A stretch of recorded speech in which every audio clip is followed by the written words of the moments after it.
Sir, युद्ध सुरू आहे. युद्धाचा फटका भारताला सुद्धा बसेल असं सुद्धा शक्यता वर्तवली जाते.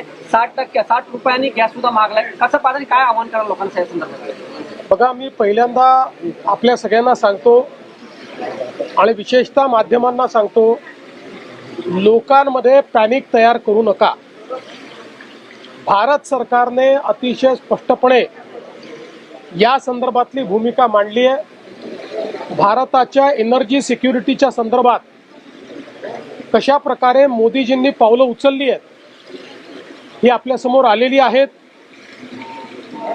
2-3 दिवस झाले काही माध्यमांनी चालवून दिलं, पेट्रोल डिझेलचा तुटवडा होणार, विनाकारण मोठ्या मोठ्या रांगा पेट्रोल पंपावर आपल्याला पाहायला मिळाल्या.